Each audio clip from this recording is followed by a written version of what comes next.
Think about your dog, if you have one, or a cat, or any pet. You love them. You know they're smart in their own way. A dog can learn commands, it can figure out how to open a cabinet, it understands emotions. It knows when you're sad or happy, but you would never try to teach your dog algebra. It's not that the dog is stupid, it's just that its brain isn't built for that. Its brain is a masterpiece of evolution for being a dog.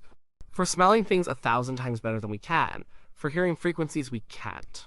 For surviving and thriving in a dog's world, the concept of a variable, of an abstract number that stands for something else, is just not in its toolkit. There's a hard limit. A dog cannot understand algebra. So here's the uncomfortable question. Are we the dogs? Is there some form of cosmic algebra out there that our brains just aren't built to handle? Is there a limit to what the human brain can understand? The simple answer is yes. It's almost certainly yes. It would be incredibly arrogant to assume that this 3-pound lump of fatty tissue in our skulls, which evolved to help us find fruit and avoid tigers, is somehow capable of grasping the ultimate nature of all reality. That seems unlikely. The more interesting questions are, what are those limits? And why do they exist?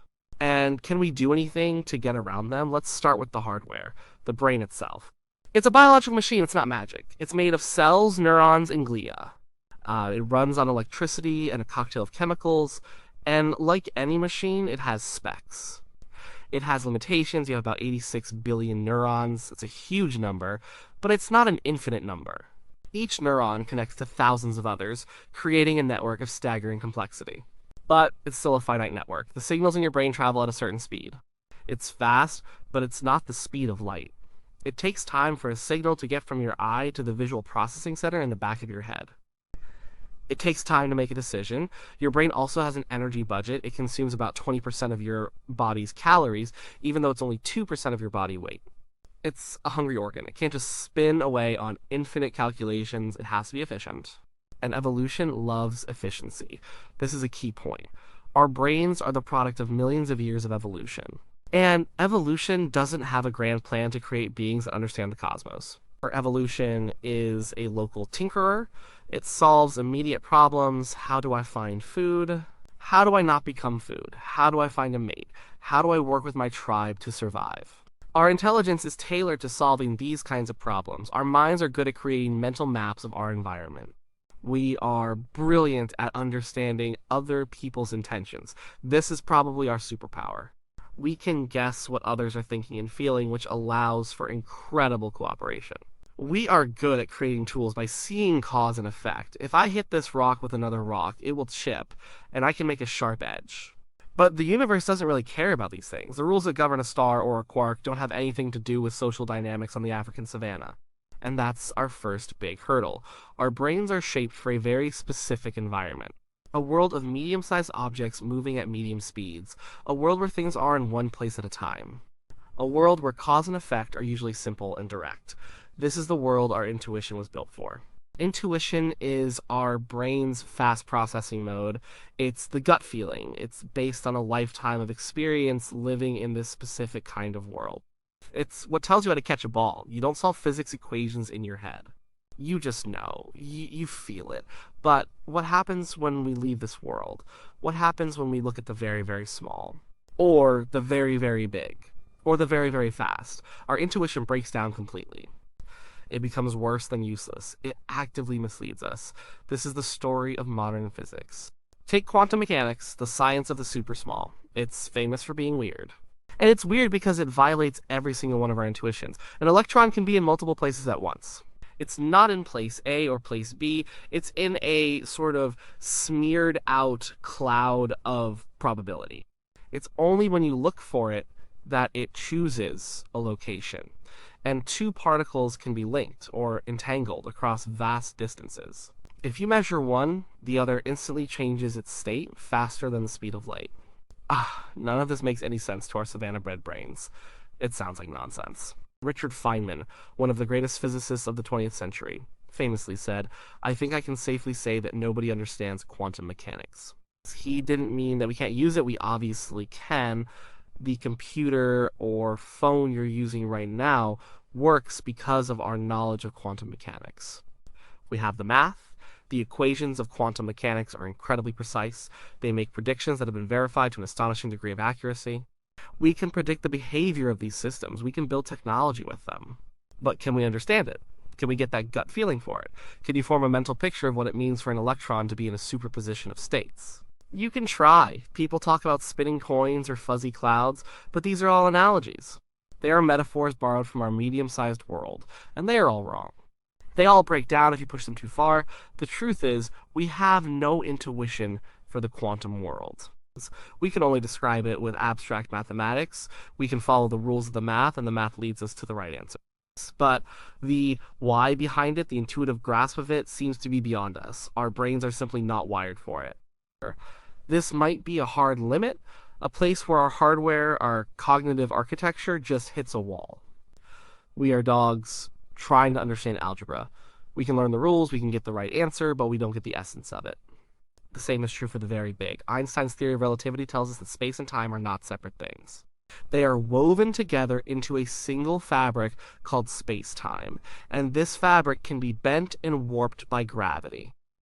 A massive object like the sun creates a dip in space-time, and the Earth isn't being pulled by a mysterious force, it's just following a straight line through that curved space. Again, we have the math, and the math works perfectly. It predicts that clocks should tick slower in a strong gravitational field. And they do. The GPS in your phone has to account for this, or it would be off by several miles every day. But can you really picture a four-dimensional fabric being warped? You can't. We are three-dimensional creatures. We can see shadows and projections of a 4D object, like a tesseract, but we can't hold the thing itself in our minds. Our brains evolved to see a 3D world. That's the software we run. Trying to visualize 4D space-time is like trying to describe the color red to a person born blind. You can use analogies. You can say it's like the feeling of warmth or the sound of a trumpet, but you can't convey the actual experience. So, we have hardware limits, the physical brain, and we have software limits, the way our minds evolve to perceive a certain kind of world. This software is also full of bugs, or what psychologists call cognitive biases. Our brains are lazy. They have to be because of that energy budget, so they take shortcuts.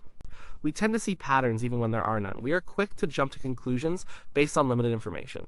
We seek out information that confirms what we already believe. This is called confirmation bias. We cling to our first idea, even when new evidence comes along. This is anchoring bias. There are dozens of these biases. In our ancestral environment, these shortcuts were probably very useful. If you see a rustle in the grass, it's better to assume it's a predator and be wrong than to assume it's the wind and be wrong. A quick paranoid decision is better for survival than a slow logical one. But when we're trying to do science or philosophy or understand a complex system like the economy, these biases are a disaster. They cloud our judgment. They make it hard to see the world as it actually is. We are constantly fighting against our own brain's built-in tendencies. The entire scientific method, with its emphasis on evidence, peer review, and trying to disprove your own theories, is a system designed to counteract our natural cognitive biases. It's a tool we invented to save us from ourselves, and this brings us to our greatest hope. Tools. An individual, unaided human brain has clear limits. It's a powerful but flawed machine. But we don't operate as individual, unaided brains. We are a collective intelligence enhanced by a vast array of tools. The first and most important tool is language. Language allows us to pass knowledge from one person to another and from one generation to the next. Isaac Newton said, "If I have seen further, it is by standing on the shoulders of giants." He didn't have to rediscover the laws of motion or optics all by himself. He could read what Galileo and Kepler had done. He could start from where they left off. This cumulative culture is humanity's secret sauce. A single human is just a clever ape, but a network of humans connected by language is something else entirely. Our knowledge isn't stored in any single brain, it's stored in our collective, in our books, in our libraries, and now on the internet.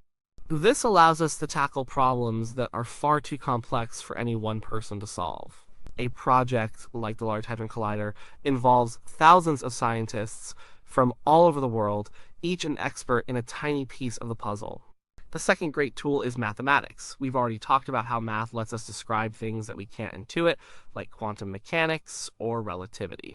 Math is a kind of language. It's a language of pure logic and relationships, and it seems to be the language the universe is written in. We don't know why. It's a deep mystery. Why should the universe obey elegant mathematical rules? but it does. Math is like a set of super goggles. It lets us see things that are invisible to our senses and our intuition. It lets us get past our cognitive biases. Math doesn't care about your feelings or your gut intuitions. An equation is either right or it's wrong. It's a way of enforcing intellectual honesty. It allows our thinking to escape the confines of our evolutionary programming. And then there are technological tools. Telescopes let us see to the edge of the observable universe. Microscopes let us see the building blocks of life. Particle accelerators let us smash atoms together to see what's inside. These tools are extensions of our senses.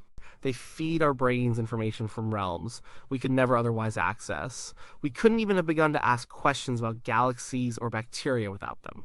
Now, we are building a new class of tools, computers and artificial intelligence. These are not just extensions of our senses, they are extensions of our minds. Our brains are bad at certain kinds of thinking. We have very limited working memory. Try multiplying two 5-digit numbers in your head. It's hard. A simple calculator can do it instantly. Computers can handle vast amounts of data that would overwhelm a human brain. They can run complex simulations. They can find subtle patterns that we would miss. AI, especially machine learning, is taking this to a new level. We can now train an AI to do things that we don't even know how to program explicitly. We can show it millions of images of cats, and it can learn to recognize a cat. We can give it the data from a particle collider, and it can help find new particles. This raises a fascinating possibility. Could an AI understand things that humans cannot? Could it develop an intuition for the quantum world? Could it visualize higher dimensions? Maybe. An AI is not constrained by the same evolutionary history as we are. It doesn't have our built-in biases. It can process information in ways that are totally alien to us. So, maybe the future of understanding isn't about the human brain alone. Maybe it's about a partnership, a symbiosis between human minds and artificial minds. We would use our strengths, our curiosity, our ability to ask big questions, our creativity, and the AI would use its strengths, its massive computational power, its ability to find patterns in complexity. We might ask the questions, and the AI would help us find the answers. But would that be us understanding? If an AI tells us the ultimate theory of everything, but the theory is based on a kind of mathematics so complex that no human can fully grasp it, have we really understood it? We might be able to check the AI's work. We might be able to use the theory to make predictions and build new technologies. But we might never get that aha moment, that feeling of deep intuitive insight. We might be back to being the dog. We can learn the command, we can perform the trick, but we don't get the algebra. This brings us to the very definition of understanding. Maybe we need to be more flexible about what it means. We tend to think of understanding as creating a simple, intuitive mental model, but maybe that's just one kind of understanding. Let's call it gut understanding. Perhaps there's another kind, a predictive understanding. This is the kind of understanding we have of quantum mechanics. We don't have a good mental model, but we have a mathematical model that makes incredibly accurate predictions. Is that not a form of understanding? A very powerful one. If the goal of science is to predict and manipulate the world, then predictive understanding is all you need. If you want to build a quantum computer, you don't need to feel what a qubit is doing. You just need the math to be right. But that feels a bit unsatisfying, doesn't it? We are curious creatures. We want to know why. We want the story. We want it to make sense in our heads. This desire for narrative and meaning might itself be a product of our evolution. We evolved to be storytellers. It's how we make sense of our world and our lives. So we have this tension. Our tools, especially math and AI, are pushing us towards a more abstract, predictive kind of understanding. But our hearts, our evolved minds, still crave the intuitive, gut-level understanding. Where does this leave us with the ultimate limits? One of the biggest walls we might face is the problem of consciousness itself. The philosopher David Chalmers called this the hard problem. The easy problems are about how the brain works, how it processes information, how it controls behavior. We are making progress on those. The hard problem is, why does it feel like anything at all? Why is there a subjective first-person experience? Why is there a me inside my head that is seeing the color red, or feeling sadness, or hearing a melody? We have no idea. We can find the parts of the brain that light up when you see red. But that doesn't explain the experience of redness itself. This is a profound mystery. And it might be a fundamental limit. Can a system ever fully understand itself? Can a collection of neurons ever understand why it feels like something to be a collection of neurons? Think about it this way. Our entire perception of the world is a simulation running inside our skulls. The red you see isn't out there in the world. Out there are just electromagnetic waves of a certain wavelength. Your brain converts that signal into the experience of red. Your experience is not the thing itself. It's a model, a representation, and we are always stuck inside our own model. We can never step outside of our own consciousness to look at it from an objective third-person perspective. How can you study the very thing that is doing the studying? It's a loop. This might be the ultimate dog and algebra problem. Oh, we are consciousness. We live it. But we may never be able to stand apart from it to analyze it in a way that gives us a satisfying explanation. Any explanation would have to be formulated within consciousness itself. So let's try to sum this up. Are there limits to what the human brain can understand? Yes, the unaided brain, the one in your skull right now, is a finite biological organ. It has hardware specs, it runs software that was programmed by evolution for a very specific purpose. It is riddled with biases and it has a built-in intuition that is only reliable in a very narrow slice of reality. That brain by itself cannot understand the universe, not by a long shot, but that's not the whole story.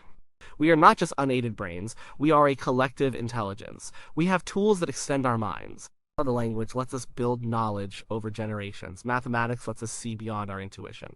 Technology extends our senses, and AI promises to extend our cognitive abilities in ways we are just beginning to imagine. With these tools, the limits become fuzzier. The target moves. 100 years ago, the idea that we could know the age of the universe or the composition of distant stars would have seemed like magic. Now, it's in a first-year astronomy textbook. We are constantly pushing the boundaries of what is knowable. But there are probably hard walls out there, things that are not just difficult but impossible for us to grasp. The true nature of the quantum world might be one. The existence of higher dimensions might be another. The subjective nature of consciousness might be the hardest wall of all. We might have to accept that our understanding will always be partial. It will be a map, not the territory itself. Our mathematical models might get better and better, our predictions more and more accurate. But the intuitive, satisfying story-like understanding that we crave might be out of reach for some parts of the universe. And that's okay. Maybe the goal isn't to have a final, complete understanding of everything. Maybe the beauty is in the process, the struggle, the act of reaching for something that is just beyond our grasp. We are limited creatures. We are apes on a small rock, orbiting an average star in an unremarkable galaxy. But we are the apes that look up at the stars and wonder. We build tools to see further. We create languages to share what we find. Our brains might have limits, but our curiosity doesn't seem to. And as long as we keep asking questions and keep building better tools to answer them, we can keep pushing those limits back. We may never get all the answers, but it's an incredible journey to try. We may be the dogs in this cosmic scenario, but at least we're the dogs that are aware of the algebra and are trying our best to figure it out. And that in itself is a remarkable and wonderful thing.